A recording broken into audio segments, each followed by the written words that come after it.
Cal, BHP UK, and if you found your way to this video, you're probably already fully aware of what the Alfa Romeo Giulia is all about.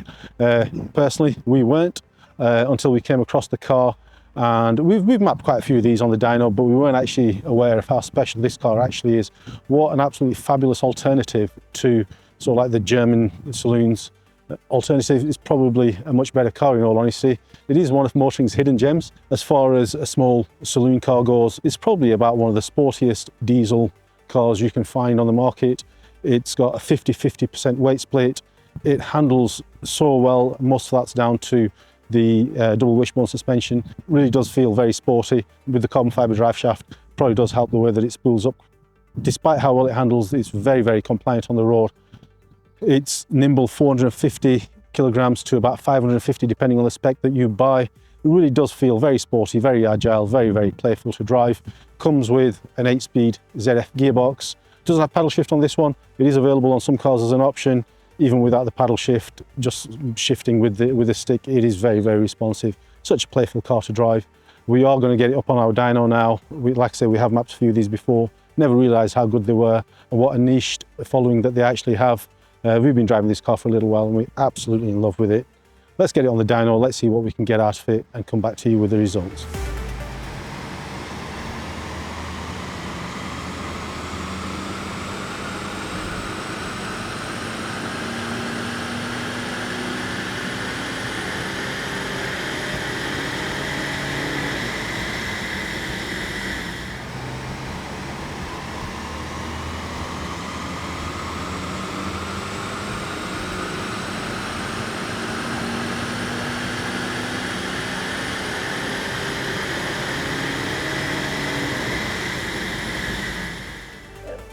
Well, we're really happy with what we've managed to achieve with the Giulia, the 2.2 diesel. These are supposed to make 177 brake horsepower. Ours made 177 brake horsepower on the nose, and after the remap it actually made 217, so a good sizable gain of 40 brake horsepower. At this point I will say that the dyno we use is a DynoJet 424. It is the linked dyno and it does actually measure the transmission losses off the car.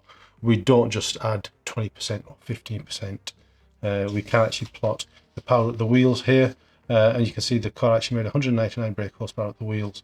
And when we measured the transmission losses, we found that the losses were just under 18 brake horsepower, which actually translates to about 9.5 to 10% transmission losses. Nothing like the 15 or 20% people are still claiming on these cars. The days of the absolutely inefficient transmissions on cars are long gone, and if engineers were designing cars nowadays that lost 20% transmission, they'd probably be hung or at least sacked for their sins. As far as torque's concerned, and this is the real noticeable thing that you notice when you're driving this car, we went from 456 to 507 Newton meters. That's at peak output, which is at about 2000 RPM. Above 3000 RPM, the modified car actually makes about 70 Newton meters more. So if you're driving it higher up in the rev range, you really will notice the massive torque difference of this car. These maps are available throughout our dealer network, so should you not be local to us, you can still get one of these remaps on your car at one of our dealer locations. Really hope you're enjoying what we're bringing to the channel. Please hit the like, subscribe and the bell icon. It really does help us out. It keeps you notified of any new projects we have in the pipeline.